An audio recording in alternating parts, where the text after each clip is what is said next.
So what we're going to do is I got a video we're going to play. So if you're watching on YouTube when this posts, we'll put a link in the description for the song just for copyright reasons so everyone can click. And yeah, if I get a chance to play some prog music in here, I want to do it. So hold on.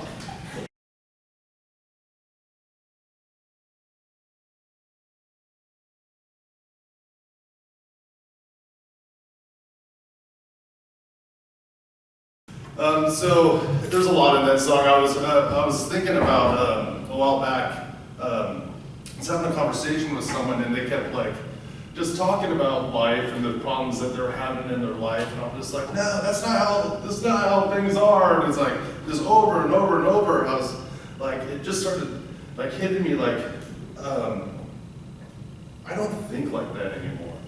You know, I used to be, I would say worldly, you know, I've been sober almost 16 years and, you know, Christian, you know, for 20, you know, so you know, like, it just kind of hit me like, God, I felt like God was going to tell me, like, you have changed, you know, because I was getting so frustrated with this conversation, but I'm like, no, this is not how this works, this is how this works. If you keep going down that road, you're going to have problems. This is not how this works, this is not how this works, and I'll just say it, like, I felt like God was like, just tell me, man, you have changed the way you think, or I think He has changed the way I think, and a lot of stuff like about life.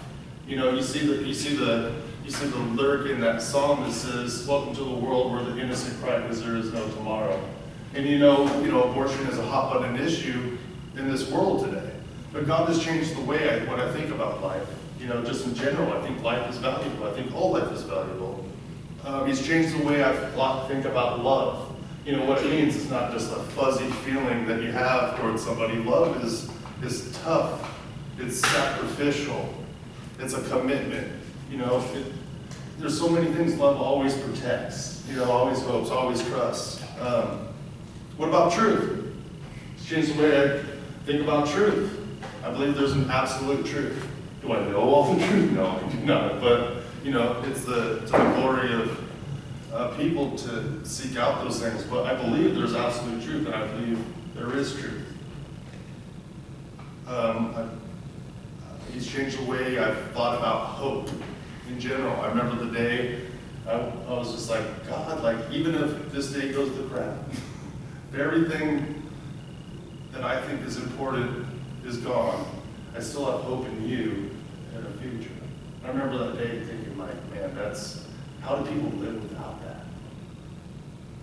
What about, He changed the way I thought about marriage. I thought marriage is where people get together and, you know, just for a while, or if they decide to get married, and then, you know, I come from a home that there was a divorce in it, you know, for my stepdad, and, you know, a committed marriage, and it's a picture of the gospel, essentially. I changed the way I thought about family and what that means to be part of the family. Though two walk together, one falls down, the other one's there to pick them up, you know. And work in general. You know, I used to just go to work and just work to get my paycheck, and I would rip anyone off at any time if I thought it would be a means to an end in my life. I didn't care about anything. Like, it's just not how I thought, you know. But God has changed me in those things, and I just started thinking about that. I started thinking about that. That's how the sermon came to life. And I started thinking about this world, this world we live in these days, and how it has rules and has systems, but how different it is from God's original plan. It's so much different than it was supposed to be. You know, we live in a world where we just can do whatever we want. Right? For the most part, you know, I'm actually kind of just speaking to Christians and American Christians, essentially.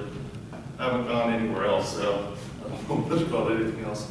But we kind of just do what we want to do, and we make the rules up and we change them on the spot to suit us. I know for a fact we do. You know, I had, you know, working in outreach ministry, you know, the attic, you know, concerts and stuff. There was a guy, I remember one time, he was like, I'm agnostic. I'm like, oh, great. He's agnostic. Because usually, from my experience, agnostics know the Bible well. and they just usually like to fight. So he's like, I'm agnostic, you can't prove to me that there is a God. I'm like, well, even if I did prove to you was a God, would you change the way you lived your life? He said, no. I'm like, well, exactly. If you're not going to change anyway, or you're not going to believe evidence is evidence, we can't have a conversation. But that's how it is, because I said, you just want to do what you want to do, right? He said, yeah. That's how the world works. That's how we all work, honestly. In Romans 1, I put it in the app, but Romans 1 says that we actually suppress the truth by our wickedness. We actually suppress the truth on this planet when we just make it up. And there's nothing involved. No truth involved. We know that God exists, but we choose to ignore him. It still happens to me sometimes. And a lot of times it's just so we don't have to respect authority, because authority sucks, right? We like to be the boss. I'll tell you right now, I have to be the boss of stuff. If anyone else wants to be the boss, go for it. I'll just go to work and get off at a certain time. But what kind of happens in this world when we live by a world system is nothing. Nothing happens. Nothing good. Nothing of lasting value. Honestly. Nothing of lasting value happens. And that's why I was talking about Ecclesiastes with the kids. I was like, it's all meaningless unless you fear God and follow his commands. But God's not like rigid like people portray him. He's not rigid. He's not rigid. And most of the things that I've learned about God are to protect us from ourselves, protect us, And what I find is this world is just full of complete foolishness. Complete foolishness to the point that I heard that men can menstruate. And they're demanding tampons in their restaurants. I said, that's just crazy. How did it get to this point? Because that's like calling red blue and green. I don't know. Just totally upside down thinking. I don't understand. I'm just saying that it just seems like that's gone a little bit far. I'm not trying to be unloving in any way, because I do love people. I care about them. And I'm also not saying that I've actually arrived anywhere. When you start talking about God and changing, it's like, oh, you're the one who don't look to me as the beacon of truth and hope, and like I've done this Christian thing well because I have not arrived anywhere. But I have noticed that the gap between what God says and what I think has shrunk. So some days I feel like it's a lot, other days I'm like,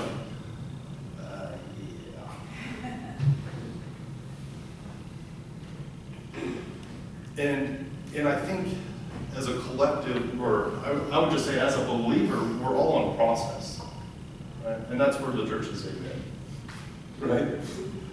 We're in process, right? We're in process. And the Bible likes to, it doesn't say this, but we call it the process of sanctification, right? We're made righteous when we believe in Jesus, but we're being sanctified, and what that means is like, 1 Thessalonians says that it is God's purpose that we be sanctified. So, if we're here, he wants us moving towards something, right? Sanctification is actually related to the word saint, right? Which means, which both have to do with holiness. Like, it's like your fine china at home. You got your regular stuff. People don't have that much china these days. But you have your fine china that, it's not your average dish. You bring it out for special occasions, you hardly use it. So when it said that, that's kind of, you can look at yourself as not like just a normal dish, a special dish that's set apart for God's purposes. I'm probably butchering that, but it literally is saying that as a believer, you are a saint. Anyone feel saint-like? Well, you are if you like it or not.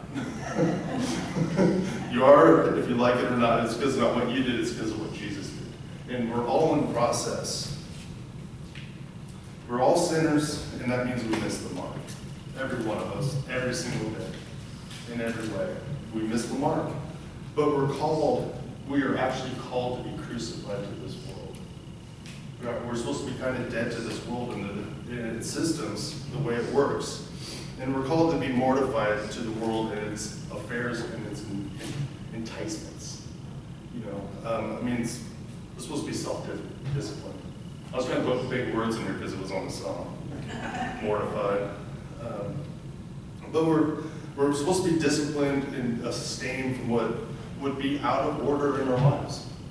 Just out of order, things that aren't supposed to be there, they're just out of order. And I remember trying to teach, one of my first sermons was about sin being subjective, because it blew my mind. I'm like, what? Sin for someone else might not be sin for me, or vice versa? That's crazy. Some things are no-brainers, but sin is subjective. Depends if you're disciplined enough to handle it. A lot of different variables in that. But most importantly, we're called to love God and not the world. In 1 John 2, 15 through 17, essentially I'm preaching all from 1 John. I'm like, I've read this so many times and I'm reading it again. I'm like, man, why is this hitting me? Why is this hitting me so hard? It says, do not love the world or anything in the world. What does that mean? If anyone loves the world, the love of the Father is not in them. For everything in the world, the lust of the flesh, the lust of the eyes, and the pride of life comes not from the Father, but from the world. The world and its desires pass away, but whoever does the will of God lives forever. And so today, what we're going to do is we're going to break down these verses in 1 John. So if you have a Bible, you can open, or it's in the app today also. And so my hope is that we could draw out from the text the importance of not loving the world and kind of just try to persuade you in some way to be different. Persuade you in some way that maybe, through this God will persuade you to be different.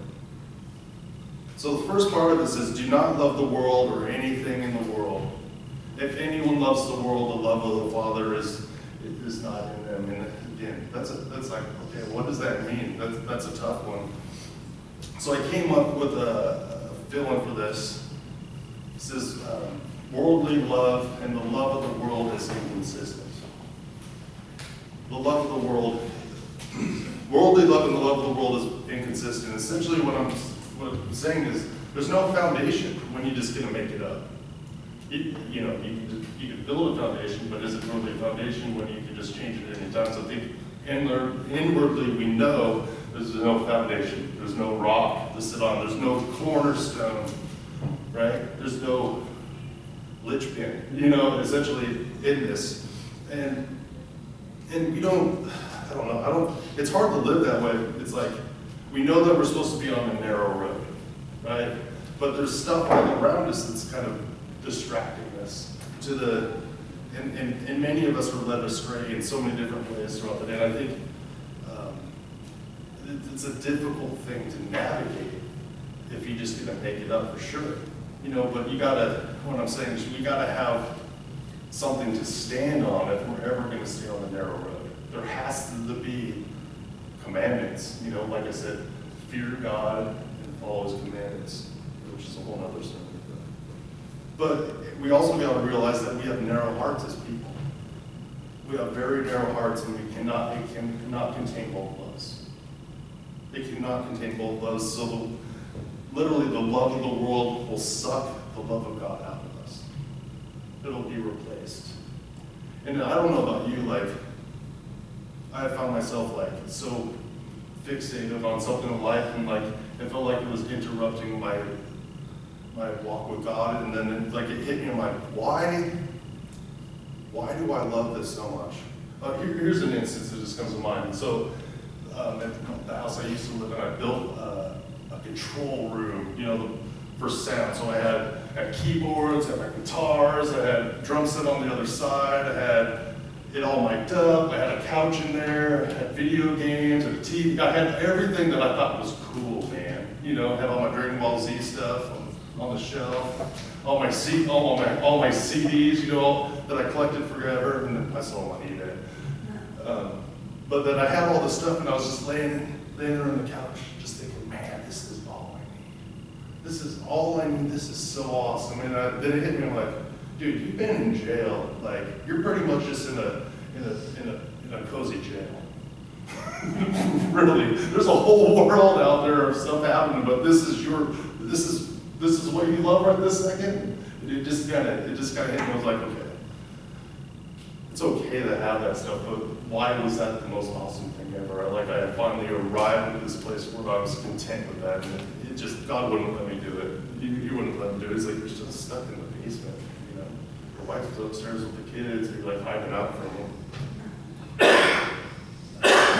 What happens is the more the love of the world prevails, the more the love of God dwindles and decay in our lives. It's just how it works.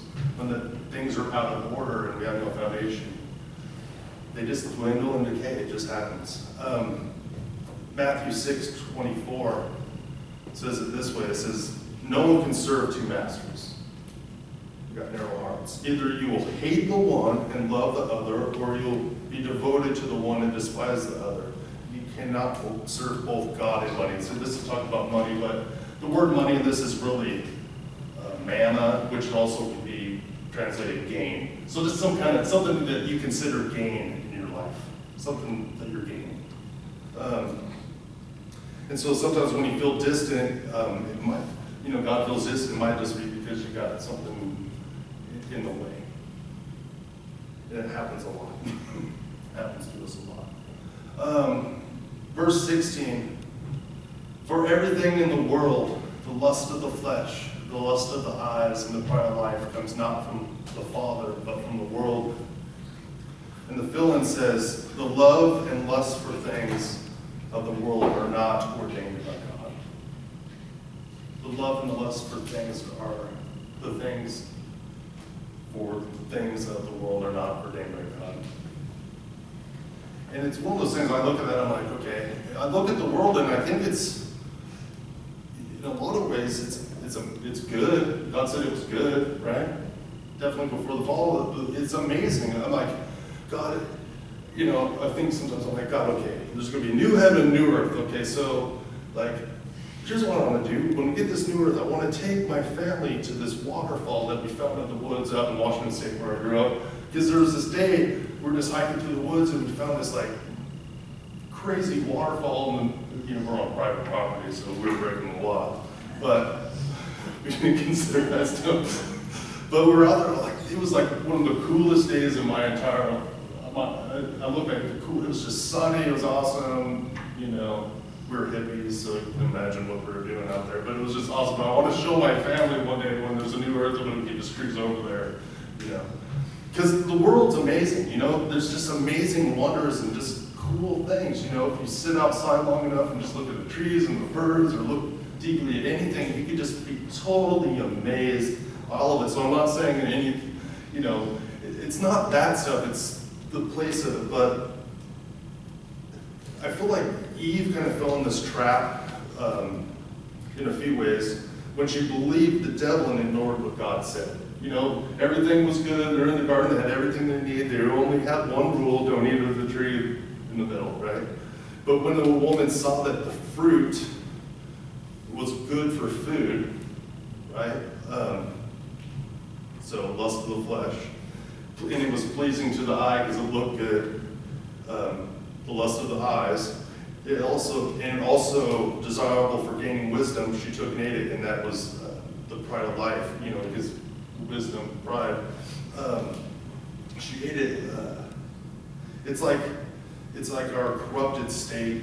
Because of you think about this. Eve was drawn towards these things and predisposed to these before sin even entered the world. I read in a commentary once that said that we were inherently sinful before sin entered the world just because we had the choice. But even more so in our corrupted state, our flesh and us, people, we just have an affinity and alliance with the world. We just do. We have a predisposition towards it that easily wells up in us, and it takes our eyes off Jesus. We could be in this building, we could have the best worship service ever, the best sermon you ever heard in your life. You could walk out that door, and it all go away. In 1 second, you get a phone call, someone irritates you. I'm just saying, very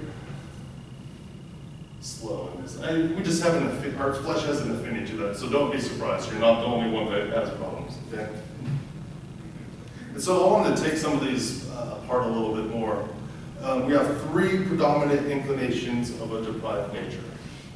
We got three things that are out front that we just have a bend towards when it comes to our flesh. And the first one is the lust of the flesh, right? And so people are like, lust of the flesh, all right, so we're talking about perverts, right? That's not what lust only means. Lust is often manifest in someone that just wants to be liked. Who likes to be liked? Yeah. That can be lustful. You ever consider that? Just wanting to be liked by everyone, not want to stir the pot, don't want to tell anyone no, or humor everyone and everything, and try to keep them content no matter how unreasonable the request might be. You know you've gone pretty far when people are giving these unreasonable requests, but you are just wanting to please them anyway. And I know it happens in relationships, codependent relationships, it happens all the time. We just get stuck there. It's our flesh. We have a lust in the fact that we would like to be liked. But in the context of this, I think you can call it luxury. We have a bend towards wanting luxury in our lives. You know, luxury. I looked it up. The state of great comfort and extravagant living. How many preachers have you heard talking about how the church is too comfortable? Right? Yeah, we get very comfortable. I heard someone say, like, I get mad at anyone when I hear them pray for safety and comfort. You know, but that's what we want. We want to be comfortable. But if it's out of order in our lives, we just will go. If there's an easy path, we're going to take it. And that's not always what God calls us to do, is that easy path where we can just have luxury in our lives. What people say is honestly, like, if it feels good, do it, right? Who cares what God says? It says if it feels good, do it. And Paul was talking about this in the scriptures. It says the stomach for food and the food for stomach, right? It was like, here's your human argument. The stomach needs food, so let's put food in the stomach. And so essentially it was saying, I have needs and they need to be met, so why does God have to be involved in that? But Paul started talking about commitment after that. See if this seems like the lust of the flesh. It's Philippians 4. I'm not saying this because I'm in need, for I have learned to be content whatever the circumstances. I know what it is to be in need, and I know what it is to have plenty. I have learned the secret of being content in any and every situation, whether well-fed or hungry, whether in plenty or in want. I can do all this through Him who gives me strength. Excuse me. So what Paul is saying, he said he has found the secret of being content in life and not having a predisposition to wanting comfort in life. I'm not saying God doesn't want us to be comfortable. I have a king size fluffy mat bed. I got leather recliners. Like, laying on the ground hurts me. I'm like 250. It hurts. That's not it. It's when that becomes all the things. But what is the secret of being content? Essentially, getting your priorities correct and putting God first in your life. The kids school this right away. They already know that God is better than Marvel or DC. Understand? Second one is the lust of the eyes. The lust of the eyes.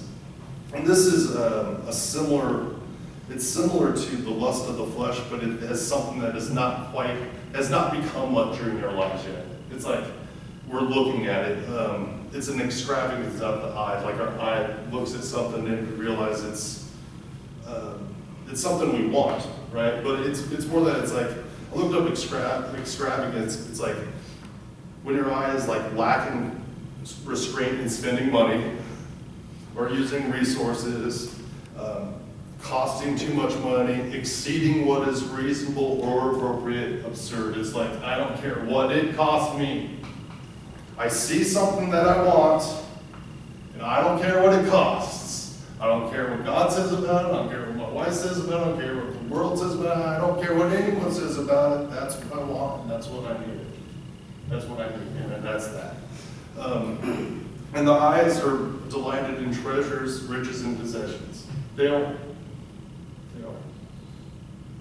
I have found that that kind of stuff lets me down. I remember talking about this, the room I built. I went out and I bought like this 8-track at one time recording studio stuff so I could mic drones and all that stuff. And I was like, this is awesome. And I was like, man, I don't have the money to buy like $800 or something crazy.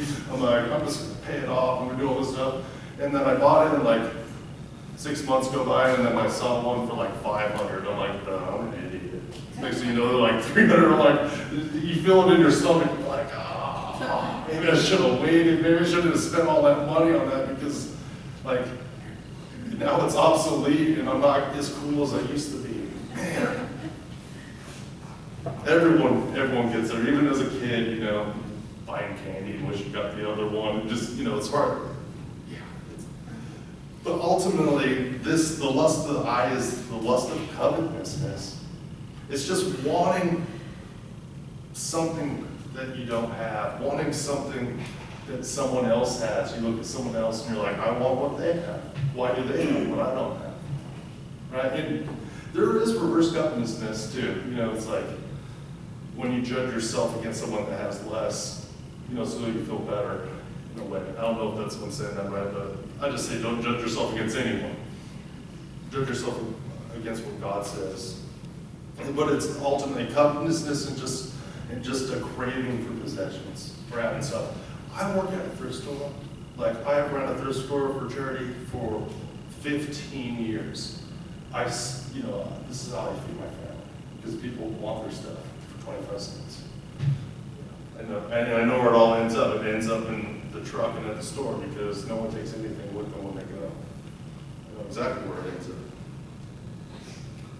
The third one is the pride of life.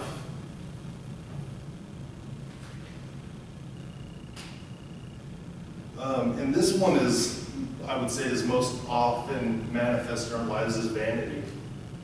Just vain pursuits, how we dress, how we look and things like that. Not to say those things are important, but it can get completely out of order. My mom made me go to the kindergarten once with bell bottoms on. And I remember having to work, like having a screaming match, early 80s. I'm like, I'm not going to school with bell bottoms. I don't know why I remember that. And there's a picture of me on a stage, like frightened to death with these bell bottoms on. I wish I could find that one of these days. But it's like, yeah. Get back to my notes.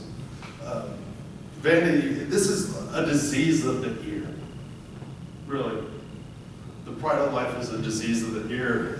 You get desires for grandeur and pomp and just higher rank and social importance, like how many followers do I have, how many people love me and care about me, and it's also a thirst for honor and applause and flattery. They all go together. We like that stuff in life. We like people to like us. And I remember God teaching me this lesson.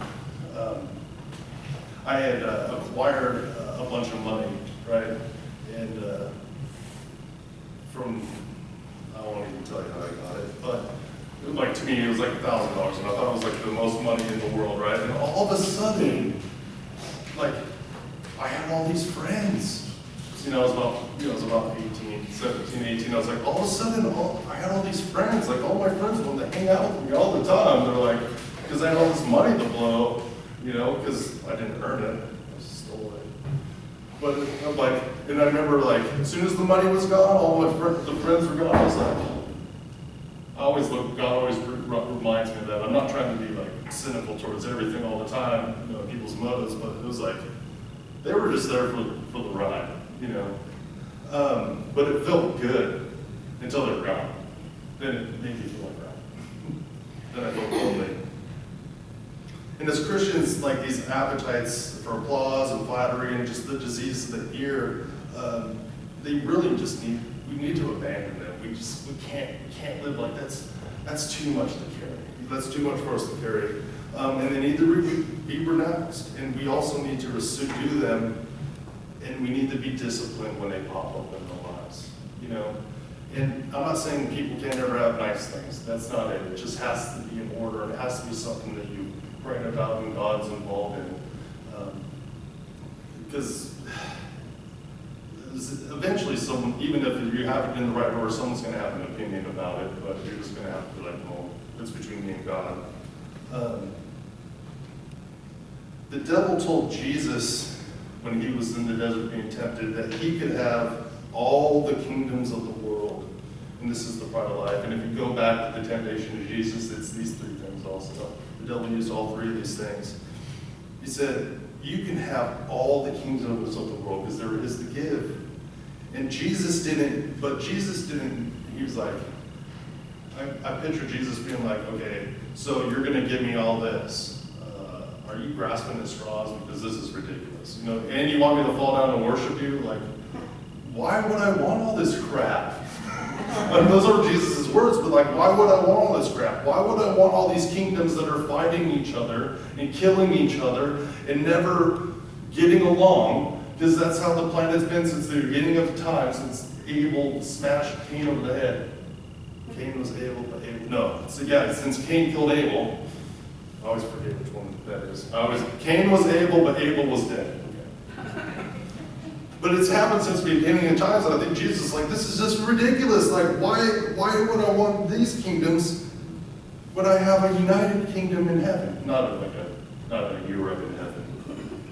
A kingdom that's united in heaven that I'm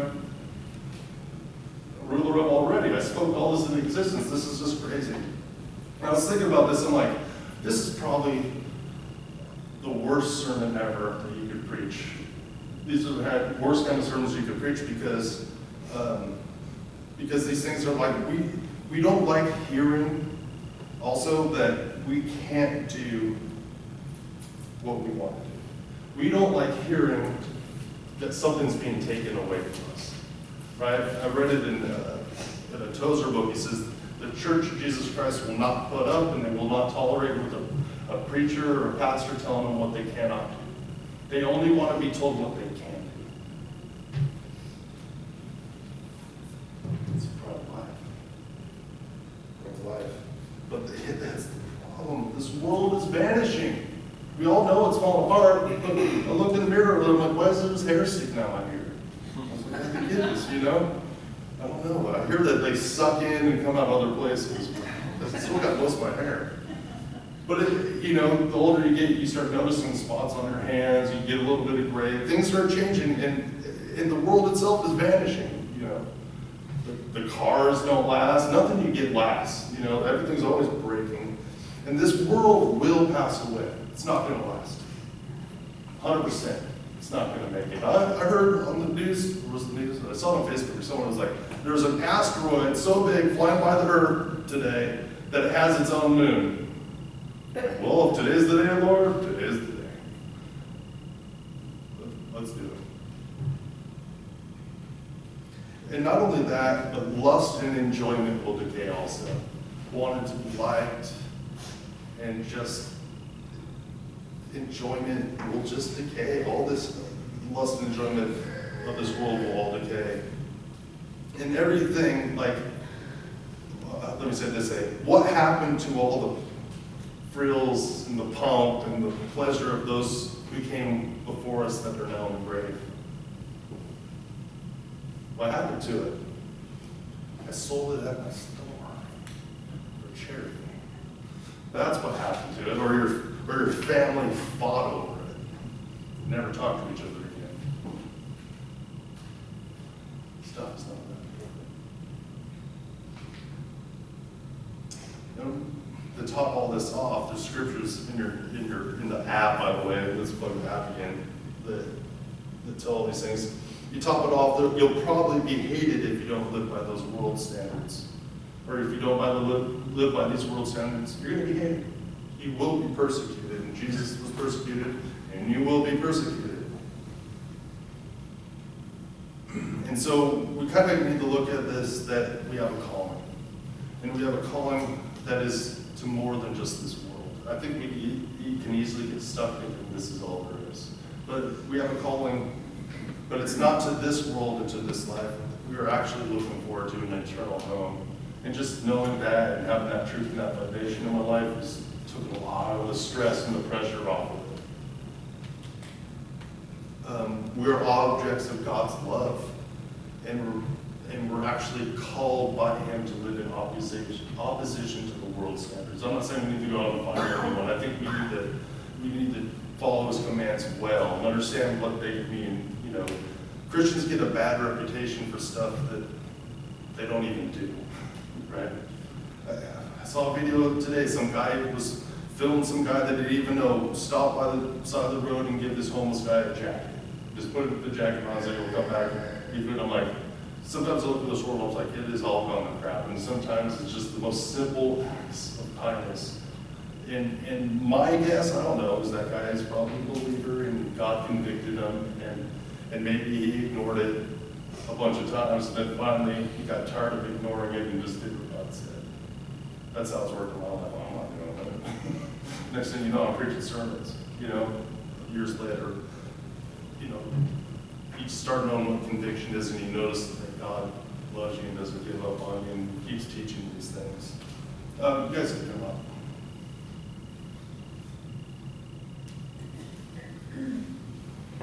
So, how can we be in the world but not of the world? There's a scripture that says that. It says, be in the world but not of the world.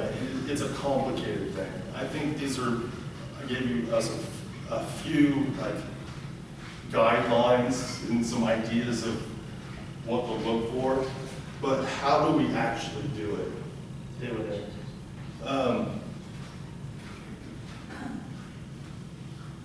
I looked up the word world in the original Greek. And the original Greek word for the world is cosmos. The word is cosmos all along long. Cosmos actually sounds like a Greek word. Cosmos. And it says it's most commonly refers to the earth and the people who live on it, which functions apart from God. It refers to the earth and the people who live on it that functions apart from God. And this is the problem when you're loving the world. You are functioning apart from God. You're trying to live your life without the fear of God and following His commands. Not like a rigid thing. We have a loving God that is very kind, so kind that He sent His own Son to die in our place so we can kind of have a smooth ride in this. But God must be the centerpiece and the number one priority in your life. I say this over and over. I learned it from our marriage stuff that we've done a lot. So the priorities in your life should be this. Number one, God. If you're married, number two, it should be your marriage. Number three should be your children if you have children. Number four should be your church. And I'm like, oh, really? So when I was a single guy, I wasn't married, it was God and then church? Oh, that's crazy. Right? And then it says extended family, then work, then your hobbies. So God, marriage, kids, church, extended family, thank you, she got it. Yes.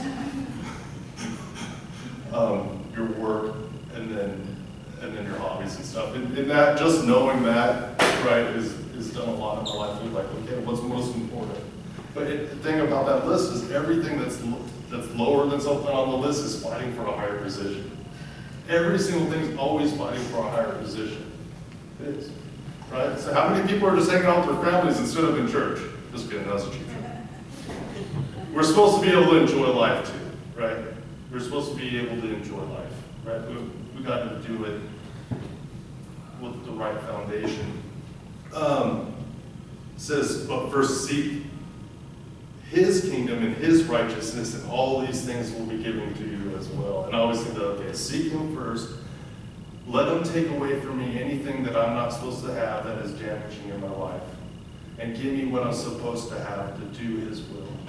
And I have to say that all the time. I'm kind of eclectic in that. Like, I pick up weird hobbies. You know, I played World of Warcraft for 5 years. Wish I had that time back.